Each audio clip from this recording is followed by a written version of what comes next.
वारकरी संगीत 2000 साली देशाच्या संगीत नाटक अकादमीच्या व्यासपीठावर मी आणि डॉक्टर सदानंद मोरे यांनी सादर केलं.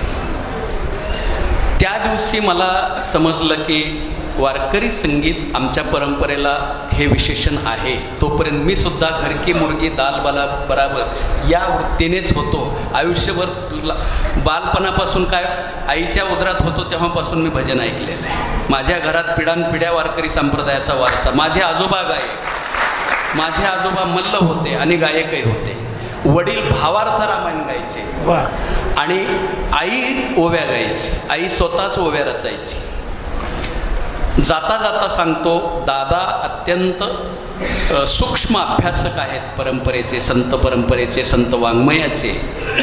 आमच्या साहित्याचं मूळ हे ओवीमध्ये आहे. आद्य साहित्य ओवी आहे. ओवीतून अभंग विकसित झाला. ओवी गायनातून अभंग गायन विकसित झालं. आजही ओवीच्या चाली अभंगाच्या चालीवर गायल्या जातात पारंपरिक पद्धतीमध्ये.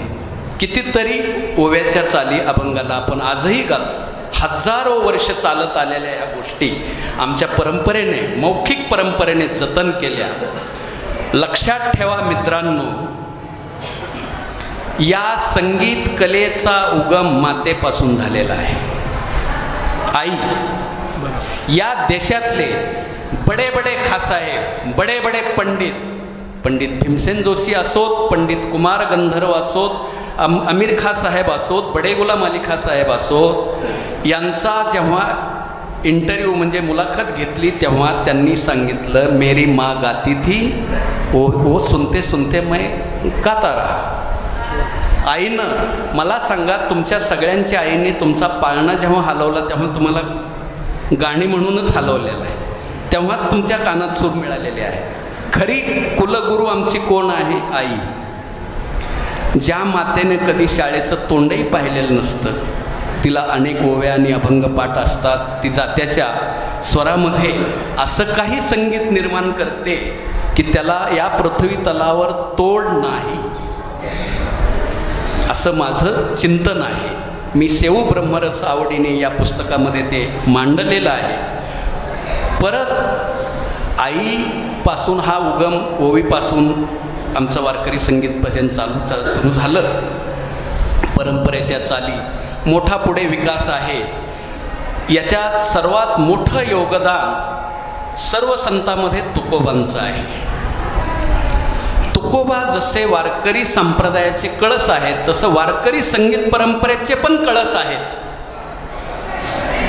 लावणी, मृदंग, श्रुती, टाळ, घोष, शेऊ, ब्रह्मरस, संगीताला ब्रह्मरसाची उपमा देणारे पृथ्वी तलावरचे पहिले संगीतकार जगद्गुरु तुकोबा राय. म्हणून त्यांनी सांगितलं, भावे गावे गीत शुद्ध करोनिया चित्त. आचार विचार संपन्न असलेली बैठक पृथ्वी तलावरची फक्त वारकरी संगीत परंपरा आहे. बाकीच्या सगळ्या परंपरेमध्ये काहीही प्या, काहीही खा, कसंही नाचान, कसंही गा, इथे तसं नाही चालणार. इथे गायचं असेल शुद्ध चित्ताने या, पावित्र्य जपा, परंपरेची आचार संहिता जपा. मृदंगातून जर ढोलकीचा नाद तुम्हाला अनुभवायला मिळाला तर नक्कीच काहीतरी गल्लत आहे असं समजा. मृदंग हे अद्वैत नादाचं प्रतीक आहे. मृदंग हा मृदंगासारखाच त्याचं जे गांभीर्य आहे तेच तिथं टिकलं पाहिजे. तुकोबा म्हणतात, लावणी पहिलं वाद्य सांगितलं. आमची त्रिगुणात्मक जगत आहे, तसं त्रिगुणात्मक संगीत आहे. राजस संगीत म्हणजे राग संगीत, तामस संगीत म्हणजे लावणी, सात्विक संगीत म्हणजे वारकरी संगीत. त्या वारकरी संगीतातलं पहिलं वाद्य मृदंग, लावणी, मृदंग. श्रुती म्हणजे विणा. श्रुती का म्हटलं विणेला? 12 सूर निघतात विणेतून. ते कसे काढायचे मला माहिती आहेत. विणा असेल दाना मी लागलीच काढून दाखवतो. सप्तसूर नाही, 12. महाराज एकूण 12 सूर आहे. सप्तसूर हे ढोबळ झाले, पण कोमल, तीव्र आणि शुद्ध मिळून 12 सूर होतात. तर 12ही सूर विण्यातून निघतात म्हणून त्याला श्रुती म्हटलं आहे. तेव्हा इतकी महान परंपरा वारकरी संप्रदायाच्या संगीताची, त्याला आतापर्यंत रिकाम टेकडे, टाळ कुटे, काही कामं नसतात म्हणून वारीला जातात असा शहरी लोकांचा, विद्वानांचा, अभ्यासकांचा आमच्यावर विनाकारणच अभ्यास न करताच दृष्टिकोन होता. पहिल्या संमेलनातच सगळ्यांना वाजवलं मी. पुणेकर विद्वान पहिले सगळे गार केले, तिथून पुढे एकही म्हणला नाही टाळ कुटे. आज तर त्यांची हिंमतच नाही, कारण म्हातारी मेल्याचं दुःख नसतं, काळ सोकावतो. परंपरेचे जतन करायचं असतं. तुकोबांनी सांगितलं, दया तिचे नाव, भूतांचे पान, अनेक निर्दालन कंटकांचे. तेव्हा आपल्याला आपली परंपरा शुद्ध स्वरूपात जतन करायची असेल तर महाराजांचा माझा बालपणापासूनचा संबंध, मी हाडाचा वारकरी आहे. राग संगीत गातो का नाही मला माहीत नाही, पण वारकरी संगीत नक्कीच गातो. आणि वारकरी संगीत, वारकऱ्यांचे शब्द, संतांचे शब्द कसे गावेत हे मला माधवबुवा शास्त्री सारख्यांनी शिकवलेलं आहे. क्या बात आहे. अत्यंत मी भाग्यवान आहे. माझ्या नशिबामध्ये बन्सी महाराज तांबे, माधवबुवा शास्त्री, माऊली महाराज साखरवाडीकर, भीमसिंह महाराज गडकर, इतकी दिग्गज मंडळी आली. त्यांचा सहवास, त्यांची निष्ठा, त्यांचं प्रेम, त्यांचं वारकरी संप्रदायावरचा त्याग, समर्पण, ह्या सगळ्या गोष्टी मी फार जवळून अनुभवल्या. माझं भाग्य असं, माऊली साखरवाडीकर माझ्याकडे गाणं शिकायला येत असत. बाबा मला म्हणाले, बन्सी बाबा मला गाणं शिकव रे. दोस्त काय गातो तू, तुझं गाणं ऐकलं की वाटतं कीर्तन सोडवून गाणं शिकावं. बाबांना म्हटलं, बाबा तुमचं कीर्तन ऐकलं की मला वाटतं गाणं सोडवून कीर्तन शिकावं. इतकी मजा होती, आनंद होता, खूप आनंद मी संप्रदायाचा लुटलेला, शुद्ध सात्विक संगीताचा. आज ही सद्य परिस्थिती वारकरी संगीतात आणि संप्रदायात नांदते आहे. थोडासा आवर घालायला हवा आहे. तुमची मुलाखत चैतन्य महाराजांनी घेतलेली मी ऐकली. थोडं सूक्ष्म बोललात महाराज, सौम्य बोललात. इथे थोडं जरा कान पिळून बोलायला पाहिजे. मारुतीबुवा धोंडेकरांसारखा इथे यादवराज फडत्यांचा अवतार आहे, पण एकटा कमी पडतो सगळ्यांना. इथं इतकं तुमचं सौम्य बोल. तुम्ही म्हणालात चालीत कीर्तन का कीर्तनात चाल. अहो हे विद्वानाला कळेल, ह्यांना काय कळणार आहे. 15-15 मिनटं जे चालीला घेतात आणि पखवाजाचा नाद विनाकारणच करत बसतात नको तिथे. 2-2 हाताने उभीच वाजवायचं आणि लक्ष वेधायचं. म्हणजे दोन्ही हात धुमाकडे, दोन्ही हात पुढीकडे असे आणायचे, उड्या मारायच्या आणि आपल्याकडे लक्षवेध करून घ्यायचा. अनावश्यक आहे, गरज नाही. वारकरी मृदंग कसा आहे याचा तुम्ही मागच्या काळातले जे आमचे पद्मश्री शंकरबापू आपेगावकर, लटपटे महाराज, ज्ञानोबा माऊली लटपटे, रामकृष्ण काळे गुरुजी काय रत्न होऊन गेलेत. बाबूरावजी डवरी या संप्रदायाचा पखवाज बोलतो बाबूरावांच्या मुळे. आज महाराष्ट्रात शिष्य असतील तर बाबूराव डवरींचे आहेत. तुम्ही चिंतन करा. अशा महान तपस्व्यांचा हा परंपरेचा संप्रदाय आहे. गायक बाबूरावजी धामणीकर, मारुतीबा धोंडेकर या आळंदीतच होते. काय या लोकांनी गायलं, आळवलाय देव. अहो त्यांच्या आळवल्यानंतर देव उभा राहिलेला आहे. आज काय आम्ही आळवतोय, का ओरडतोय, का काय करतोय, याचं भान ठेवा. तुका म्हणे ते भजन प्रमाण, सरगम प्रमाण नाही हो. कीर्तनातल्या चालीला सरगम म्हणता तुम्ही, लाजा वाटायला पाहिजे. कीर्तनकारांनी त्या गायकाला तिथेच थांबवायचं. सरगम म्हणू नको, इथे चाल म्हण. चाल सुरुवात करायला आला पण येते. कुणी सांगितलंय डायरेक्ट चाल सुरू केली पाहिजे. तिथे आलापी करायची जागा आहे. 5 मिनिटात अगदी आपल्या ग्रामीण भाषेत चुटका मारून मोकळं व्हायला पाहिजे. त्या प्रसंगाला कीर्तन करायला बोलायला तुम्ही जर 3 चालीला 15-15 मिनिटं घेतले आणि पाऊण तास चालीला गेला तर कीर्तन करायला वेळ किती राहिला. एक लक्षात ठेवा, कीर्तन इथं मुख्य आहे. वारकरी संगीताची व्याख्या यादवराज फडांनी अशी केली महाराज, गायन वादन नृत्य त्रयम संगीतम उच्यते. बरोबर आहे, हे शास्त्रकारांची व्याख्या. यादवराजांची व्याख्या गायन, वादन, नर्तन आणि कीर्तन याचं नाव वारकरी संगीत. कीर्तन ही अष्टपैलू कला नाही, द्वादश पैलू आहे. कीर्तन करायला इतके गुण लागतात, कीर्तन करायला शास्त्राभ्यास लागतो, कीर्तन करायला गाणं लागतं, कीर्तन करायला ताल लागतो, कीर्तन करायला वक्तृत्व लागतं, कीर्तन करायला पर्सनॅलिटी लागते, कीर्तन करायला परंपरा लागते, आचार विचार संपन्न जीवन लागतं. ते तर गायकावादकालाही लागतं, कीर्तन करायलाच का? इथल्या संप्रदायातल्या प्रत्येकाला ते लागू आहे. तेव्हा इतकं शुद्ध आणि संपन्न जीवन जगल्यानंतर संप्रदायात वावरण्याचा अधिकार आहे. आम्ही असं वागतो का ह्याचा विचार करा. याच्यासाठी संमेलन आहे, अंतर्मुख होण्यासाठी संमेलन आहे. आम्ही कुठे वाद चाललेलो आहोत? आम्ही कशाच्या प्रलोभनात अडकतो आहोत? आम्हाला काय पळून आणि गोळा करून काय गोळा करायचं आहे आणि काय सापडणार आहे? काही नाही. एकटा आला होतास, एकटा आहेस आणि एकटाच जाणार आहेस. काही बरोबर येणार नाही, फक्त कर्म. मरणानंतर जे उरतं ना, मरणानंतरचं उरणं ते खरं जग नाही. त्याला मरणाची भीतीच नाही.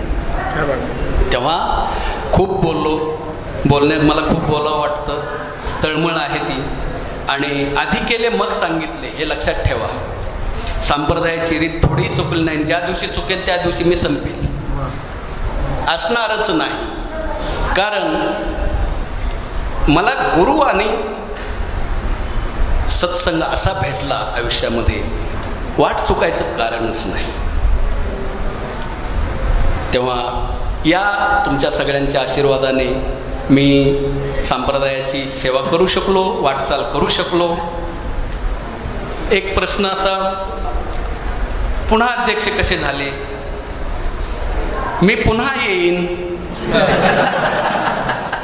या देशाचा पंतप्रधान 3 वेळा एक व्यक्ती होते, मुख्यमंत्री 3 वेळा होतो. अध्यक्ष व्हायला काय अडचण आहे? का होऊ नये? आणि ज्याची खरी ज्याची सेवा, काय भय त्याच्या जीवा. मी काय मला अध्यक्ष करा म्हणून कुठे गेलो नव्हतो किंवा मला काही त्याची माझी मागणी नव्हती. संतांना किंवा माझ्या गुरूंना वाटलं असेल की पुन्हा एकदा ह्याला 4 लोकात बोलणं ह्याचं गरजेचं आहे सध्याच्या काळात. कारण माझं बोलणं योग्य आहे असं मी मानतो. आणि बऱ्यापैकी सुधारणा तरुणात झाली. मला भेटतात महाराज संप्रदायातले तरुण माझं बोलणं ऐकल्यानंतर, सर आम्हाला गाणं तर तुमच्यासारखं येईल का नाही माहीत नाही, पण तुमच्यासारखं बोलणं तरी यावं असं वाटतं. इतक्यापर्यंत तुमच्या संतांच्या कृपेने मी आलेलो आहे. त्यामुळे आपल्या वारकरी संगीताची एकच विनंती आहे की आपण चित्रपटाच्या चाली, लावणीच्या चाली किंवा इतर कुठल्या बोगस नको. अरे आमची संगीत परंपरा इतकी मोठी आहे. आमच्या संगीत परंपरेतून महाराज कोण कोण घडलं सांगू का? राम कदम आमच्या संगीत वारकरी संगीतातून घडले. दशरथ पुजारी आमच्या संगीत, स्नेहल भाटकर हे वारकरी होते आणि ते चित्रपट संगीताचे संगीतकार होते. शंकर जयकिशन हे आपल्या वारकरी संगीताचा त्यांच्यावर आदर्श होता. त्यांनी त्यांच्यात म्हटलेलं आहे आम्ही वारकरी संगीताच्या परंपरेतून ह्या गोष्टी आणि आम्ही आमच्या परंपरेतून ते शिकले आणि त्यांच्या चाली आता आम्ही इकडे घ्यायला लागलोत. म्हणजे आमची किती उष्टावळी खायची वेळ, म्हणजे आमच्या लोकांची इच्छा आहे, आमची पात्रता काय राहिली? आम्ही बासुंदी सोडतोय आणि भेळपुरीवर ताव मारतोय, असं माझं मत आहे. इथे वारकरी संप्रदायाचे कुलगुरू असं म्हणेन मी. माझे परममित्र, सखे, सोयरे सगळं नातं असलेलं स्थान हरिभक्तीपरायण संदीपान महाराजांचं, ते माझ्या सत्काराला कसे काय आले काहीच नियोजन नव्हतं तसं तर. पण ही सेवा जी असते ना तीच ह्या गोष्टी सगळ्या देते. इथं आज तरी महाराष्ट्रात या नावापुढे दुसरं कुठलं नाव नाही आणि त्यांच्या हस्ते माझा पहिला सत्कार आहे हा. आणि पुढे व्हावा असं आता इच्छाही नाही, कारण कुलगुरूंच्या हस्ते सत्कार झाल्यावर आता पुढे काय आवश्यकता आहे.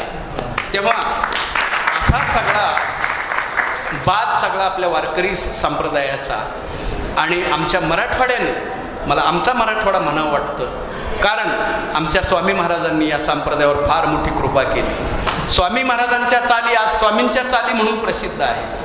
आणि स्वामी महाराजांचा जागर ऐकायला बालगंधर्व येत असत. इतक्या सगळ्या गोष्टी मोठमोठे कलाकार, भीमसेनजी सारखे कलाकार संप्रदायात येऊन ऐकले. त्यांनी शब्दोच्चार कसे करायचे, अभंग कसे गायचे आमच्या संप्रदायातून शिकले. आणि आम्ही मात्र त्यांची उष्टावळी करतो आहोत. करू नका, तुझं आहे तुझं पासी, याची आठवण ठेवा आणि आपलं पावित्र्य जपा. आपल्या चाली इतक्या चांगल्या आणि उच्च चाली आहेत की त्या एकेका रागाला त्या लोळवून ठेवतील. अनेक राग एका चालीत वाहून जातील अशी ताकद असलेल्या चाली आहेत. त्या चाली शिका. नंतर तुम्हाला खरोखर राग संगीत शिकायचं असेल तर शिकू नका असं माझं मत नाही, पण त्याचा संप्रदायावर अतिरेक करू नका. संप्रदायावर इथे शब्द प्रमाण आहे, संतांची विचार प्रमाण आहे, तिथे सरगम प्रमाण नाही किंवा राग प्रमाण नाही. तेव्हा आपल्या परंपरेचं जतन करा. लागून या पाया विनवितो तुम्हा. तेव्हा सात्विक संतापाने काही गोष्टी सद्य परिस्थिती पाहून कानावर पडलेल्या गोष्टी ऐकून ह्या गोष्टी मुखातून निघतात.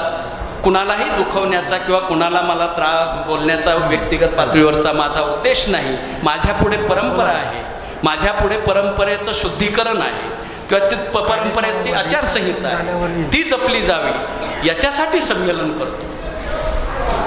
आणि त्या संमेलनाच्या माध्यमातून मला इतके आशीर्वाद मिळाले मोठमोठ्या कलाकारांचे. वारकरी संप्रदायातले पहिले PhD डॉक्टर दादा महाराज मनमाडकर मला असं म्हणाले, पंडितजी तुम्ही आमची अमावस्याची पौर्णिमा केली. कारण वर्तमानपत्रात कीर्तनकाराचा फोटो, टीव्हीला कीर्तनकाराचे फोटो किंवा रेडिओला बातमी कधीच येत नव्हती त्या काळात. संमेलनापासून फोटो येणं, बातम्या येणं, प्रतिष्ठा मिळणं. आता तर खूप कीर्तनावर चॅनल चालत आहेत आता तर.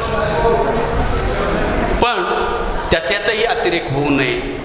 अभ्यास करून अभ्यासूनही प्रकटावे हे पहिलं करा. टीव्हीला दिसावं म्हणून कंबर बांधू नका.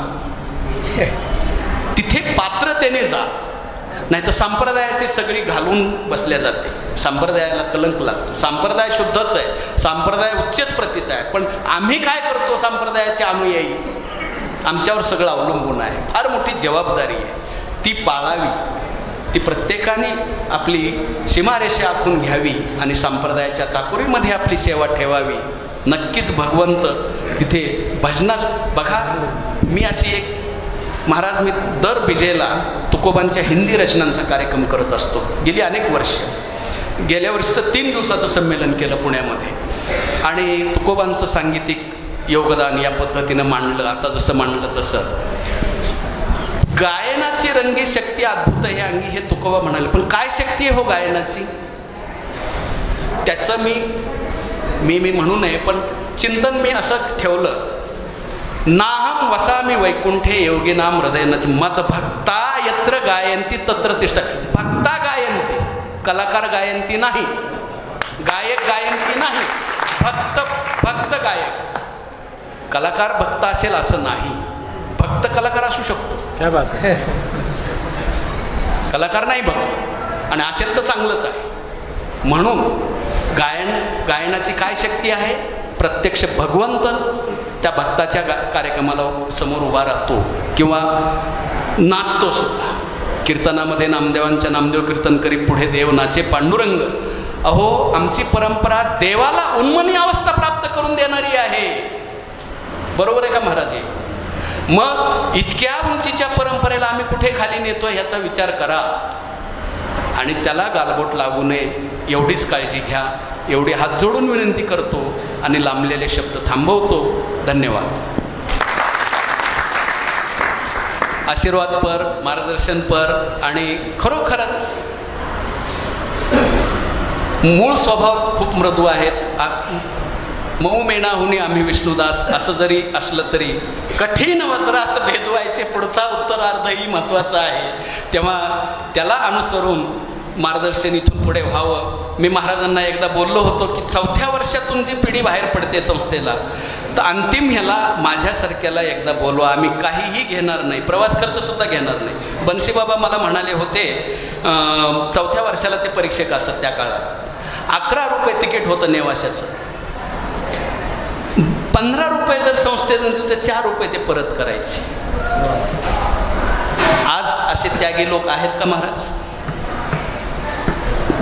मी वैद्य महाराजांच्या श्रद्धांजलीला मी बोललो होतो, आजकाल प्रत्येकजण उठून गुरुकुल काढतो.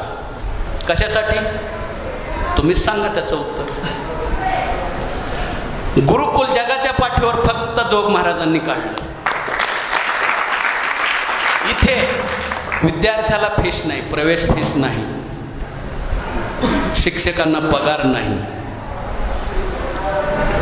आणि फक्त वारकरी होऊन इथे येणं, इथेच यारे यारे लहान थोर याती भलते नारी नर, इथे जात भेद हा संप्रदायच त्याच्या बाहेर आहे. हां, इथे कधीच उच्च नीच हा भेद नाही, गरीब श्रीमंत हा भेद नाही, उच्च नीच नाही. तेव्हा अशा परंपरेचे आज महाराज अधिष्ठान आहेत, तर त्यांनी इथून पुढे तरी थोडी कडक भूमिका घेणे गरजेचं आहे आमच्यासाठी, आमच्या ह्या पुढच्या पिढीसाठी, की त्यांना चुकणाऱ्यांना अरे बाळा असं नाही रे, परंपरा ही अशी आपली आहे, असं नका करू.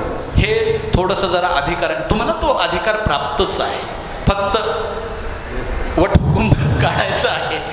तेव्हा तो थोडासा तुम्ही अधिक बजवावा. म्हणजे मग वरिष्ठांनी बोललेलं वेगळं पडतं. आम्ही किती जरी आमचं योगदान असेल, काही असेल, तरी आमचं लहान भूमिका आहे, आम्ही साधक आहोत, आमच्या बोलण्याला मर्यादा असतात.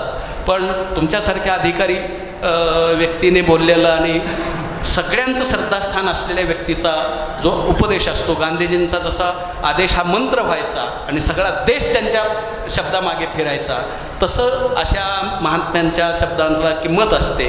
तेव्हा त्यांनी तशा पद्धतीने आम्हाला संप्रदायाला यापुढे सतत मार्गदर्शन आणि दिशा देत राहो. कीर्तनामध्ये पखवाजाचा ध्वनी इतका झाला होता डोंगर मी पेळाला तुमच्या, मला खूप राग आला आणि त्या पखवाजाच्या वाल्याच्या 2 मुस्कडात जावं हाणावेत असं वाटलं. आणि तो माईक कमी कर, कीर्तनकाराचा आवाजसुद्धा ऐकायला येत नाही, आणि मध्ये मध्ये किती वेळा तुम्ही थाप द्यायचा. अरे जेव्हा सुरावर येतात महाराज तेव्हा फक्त स्वर दे, बाकी तू थापाट कशाला मारतो विनाकारण? तर ह्या सगळ्या शिस्त सांगायची वेळ आलेली आहे आता गायकांना, वादकांना आणि काही कीर्तनकारांना सुद्धा. कीर्तन कसं करावं याची कीर्तनकारांना सुद्धा सांगायची वेळ आहे. जेणे करुणी मूर्ती ठसेल अंतरी श्रीहरीची, ऐशी कीर्तन मर्यादा संतांच्या घरची, किंवा पाहुणी ग्रंथ करावे कीर्तन. अनेक प्रमाण आहे. मी कीर्तनाकडे वळणार होतो, पण बरं झालं नाही वळलो ते. कारण माधवबाबा शास्त्रींचं कीर्तन ऐकलं की महाराज अख्खं कीर्तन माझं पाठ होऊन जायचं. त्यांच्या सहवासाने गीतेचा 15वा अध्याय, 12वा अध्याय, विष्णू सहस्रनाम सगळं संथा, ऱ्हस्व दीर्घसुद्धा इकडं तिकडं नाही. आणि आजच्या अनेक तरुणांचं संस्कृत ऐकल्यानंतर टाळकं हलतं. अभ्यासच केला, ऐक्यू ज्ञानावरच चाललेला आहे, संथानं घेताच कंबर बांधतात. हे फार चुकीचं आहे. तेव्हा अभ्यास करा. तुमच्या मागे पुढे भक्तीने धरिले हाती, मागे ज्ञान वैराग्य धर्म येते.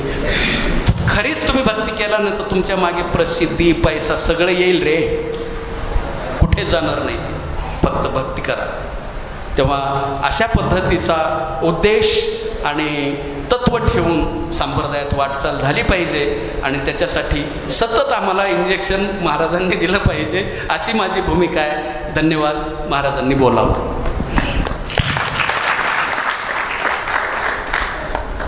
सद्गुरु शांतम सच्चिदानंद विग्रहम पूर्ण ब्रह्मपरानंद नेशमानंद वल्लभम. पुण्यशैलीला इंद्रायणी मातेच्या परमपवित्र तीरावर ज्ञानेश्वरी मंदिराच्या मध्ये वैकुंठवासी आमचे गुरुबंधू यांच्या तपपूर्ती पुण्यतिथी महोत्सवाच्या अंतर्गत आज हा एक खूप चांगला योग या ठिकाणी संपन्न झालेला आहे. सहजे ब्रह्मरसाचे परगुणे अर्जुनाला गे केले नारायणे, ते अवसरी पाहुणे पातलो आम्ही, असं म्हणावं लागेल. पंडित गायनाचार्य यादवरावजी फड यांना मी बालपणातच मुकुंदराजला पाहिलेले आहे. खूप गोड गोड चाली म्हटलेल्या ऐकलेल्या. त्यांनी सांगितल्याप्रमाणे त्यांना गाण्याचा वारसा आपल्या मातेकडूनच मिळालेला आहे. अर्थात माझ्या वडिलाची मिरासी गा देवा असं म्हणता येईल.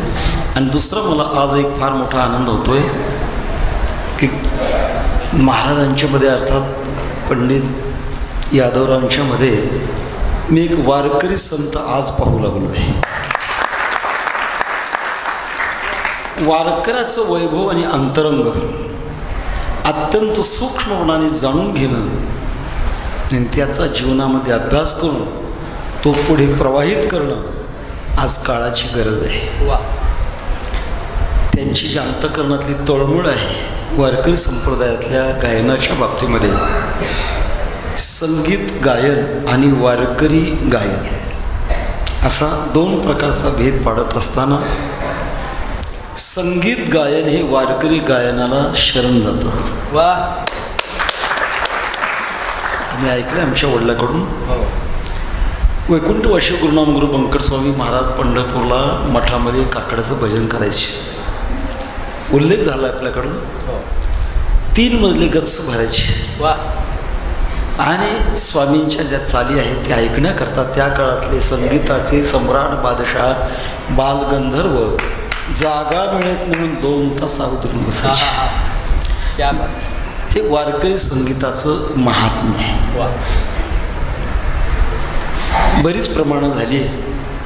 तुका प्रेमे नाची गाय गाणियात गुरुनी जाय.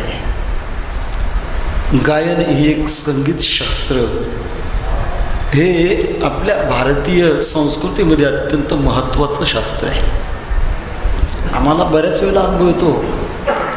आम्ही 10 मिनटं जरी बोललो आणि यांनी एकच चाल थोडी जरी म्हटलं तरी तेवढा रंग भरून येतो. आमचे 10 मिनटं वजा जातात आणि तेवढ्या चालीमध्ये सामर्थ्य आहे हे आम्ही अनेक वेळेला पाहतो. आज गरुड गुरूंच्यामुळे हा चांगला योग आला. बाबांच्या दर्शनाला गेलो आणि त्यांनी आजचं हे सांगितलं की 17वं संगीत संमेलनाचं अध्यक्षपद आपल्या हरिभक्तपरायण म्हणतो मी. म्हणजे काय?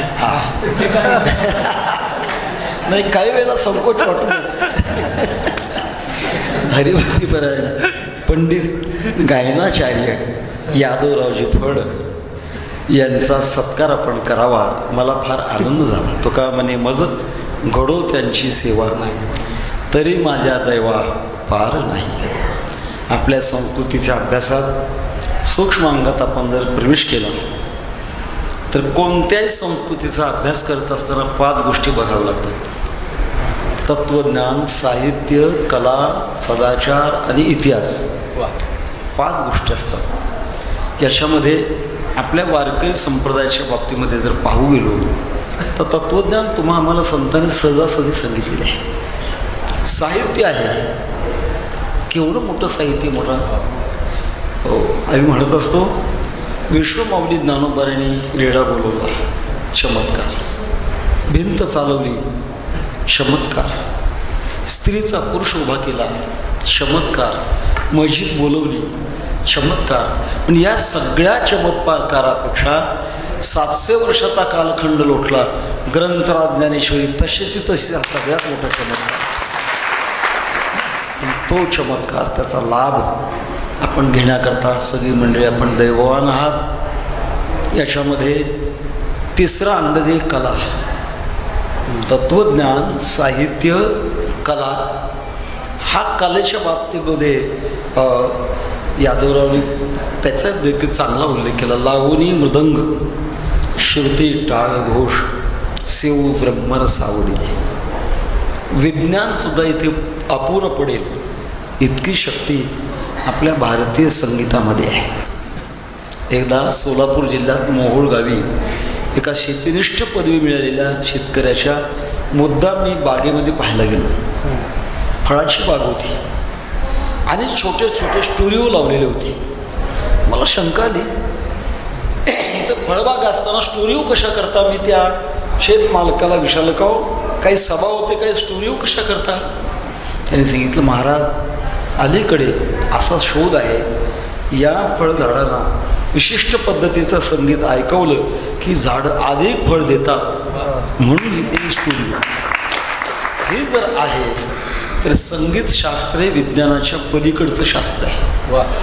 आणि त्या शास्त्राच्या बाबतीमध्ये आपल्या वारकरी संप्रदायातलं जे आहे ते आपल्या थोर साधू संतांनी स्वीकारलेलं आहे. नामदेव महाराजांच्या कीर्तनामध्ये जडी म्हणे ज्ञानदेवा बोला अभंग, आणि अभंग बोलता रंग कीर्तनी भरला, प्रेमाचे निछंदे विठो नाचू लागला. गायनामध्ये प्राणायाम सहज होतं. तुम्ही 2-3 ताना जेव्हा वाढता तेव्हा तुमचा श्वासोश्वास थांबला जातो महाराज. आणि सिद्धांत असा आहे, सतिकर्म मुले विपाको जात्यावर भोगा. आपल्या कर्माच्या विपाकात आपल्याला जे आयुष्य मिळालेलं आहे ते आयुष्य वर्षांनी मिळालेलं नाही, श्वासोश्वासावर मिळालेलं आहे. करेक्ट. आपण छोटा इतिहास पहा. 700 वर्षापूर्वी ज्ञानोबारांना शरण आलेले सामदेव महाराज, काय आयुष्य त्यांचं? 1400 वर्षाचे तप्ती तीर रहिवासी 1400 वर्ष जगले. का जगले याचं कारण आहे, आपला श्वासोश्वासाचा त्यांनी निरोध केलेला आहे. संगीतामध्ये गायन करत असताना आपोआप प्राणायाम होतो. ताना प्रगट करत असताना आपोआप प्राणायाम तयार होतो. तेव्हा अनेक अंगाने याचा विचार करण्यासारखा आहे. आपण मला एक फार मोठा आज आनंद होतो आहे की अशा एका अंतरंग गायक व्यक्तिमत्वाचा आपल्या हातून पहिल्यांदा पूजन होतं आहे. मी सत्कार म्हणणार नाही, मी पूजन म्हणेन. पूजन होतं, त्याच्यात मला फार मोठा आनंद आहे. आजच्या प्रसंगामध्ये हा योग मला आला, त्याच्यात मी एक सुदैव मानतो. आणि गायनामध्ये आता अलीकडे विकृती जी होत चालली त्याच्या बाबतीमध्ये त्यांनी एक उल्लेख केला आहे. त्यात त्यांच्या अंतःकरणातली ज्ञानयुक्त तळमळ आहे, आणि त्या तळमळीपोटीच अशा प्रकारचे शब्द बाहेर पडतात. यादवराव, तुमची वृत्ती अशीच उंचावत जाऊ आणि वारकरी संप्रदायातलं शुद्धीकरण तुमच्या गायनातून हो, अशा प्रकारची विश्वमानवी ज्ञानोबारांच्या चरणांची प्रार्थना करतो. आणि माझे 2 शब्द लांबलेले या ठिकाणी पुरे करतो. ओम सहनाववतु सहनो भुनक्तु सहवीर्यं करवावहै तेजस्विनावधीतमस्तु मा विद्विषावहै. ओम शांती शांती शांती. जय ज्ञानोबाराय, जय तुकोबाराय.